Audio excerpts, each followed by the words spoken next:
Well, yes, indeed, Ajuri. We've got Dr. Wale Babalakin, SAN. He was the Pro-Chancellor, University of Maiduguri from 2009 to 13. Was also Chairman, Committee of Pro-Chancellors of all federal universities for the same time, and is now the Pro-Chancellor of University of Lagos, and also the Chairman of the Federal Government and ASUU's 2009 Agreement Renegotiation Committee.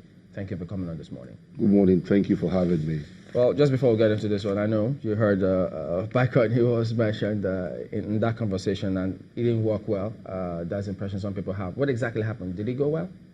I think it's gone well. I think we need to understand that concessions only operate on the premise of rule of law. Concessions are not arbitrary. They are not decided by one side. They have dispute resolution processes that everybody must honor and obey. I don't want us to take the time of what we come to do today to discuss it. At an appropriate time, we'll explain how this has been a beautiful thing for Nigeria and it ought to have been properly implemented. Thank you. Now, concerning this agreement, ASUU, they say they've seen your position, Yes. but it's clear that both federal government and ASUU agree the country needs better quality of education. The country needs improved funding for education, but the how seems to be where the disagreement is between the federal government and ASUU. They said they've seen your position about funding education, and that is essentially pushes funding to parents. ASUU is saying that they won't subscribe to that idea of transferring the burden of federal government responsibility to parents. Is that your position? Please let us be clear and don't confuse the narrative. Our position is simple. Nigerians are entitled to first-class education. Education must be properly funded and must be funded adequately to enable us to produce the sort of graduates that can galvanize the economy. ASUU presented a paper to us saying that we require on the average $3,365 per student to teach appropriately. Then we did a calculation, comparing it to number of students we have in Nigeria. It comes to between 1.8 and 2 trillion to fund that aspect of it. If the government has 2 trillion to provide, who will object to it? But we are saying we must be very realistic. Last year, government was able to spend 1.5 trillion on all capital projects in Nigeria. And that has been the most exceptional performance in recent times. Now, that is what government had for all the sectors. You now say you want 2 trillion for your own sector alone. We say, provide the source of money. Talk is cheap.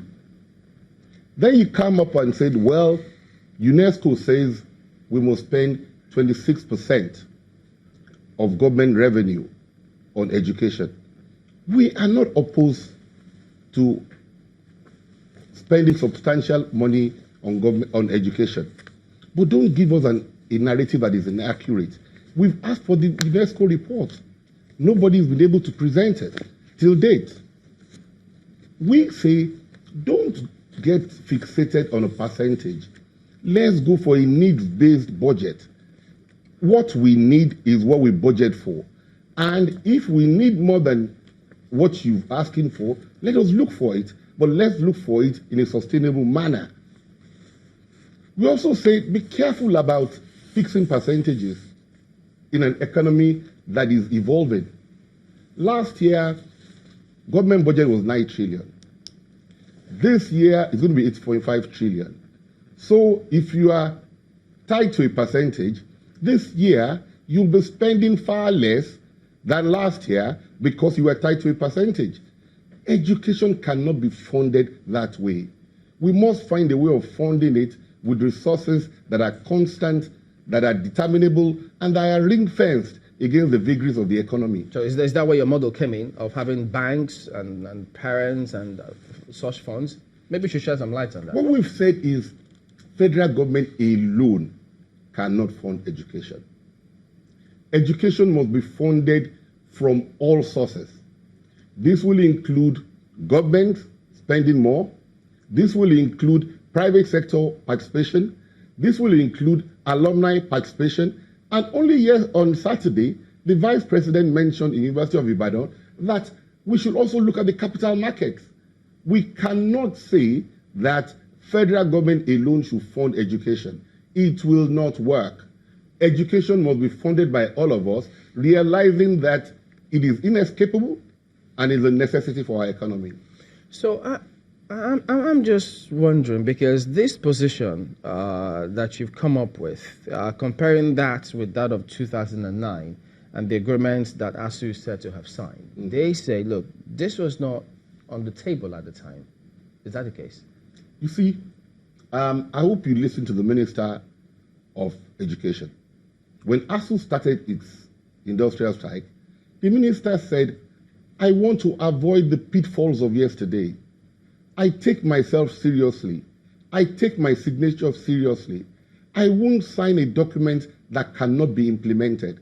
Such a person should be respected. Okay. And our mandate is negotiate an agreement that can be maintained. We have no no-go areas. ASUU is the body that has no-go areas. We have no-go areas. Let's put everything to the table. Let's dialogue like scholars, and let's find an enduring solution. All right, we'll take a look at some of those positions when we'll come back in a moment. Stay with us.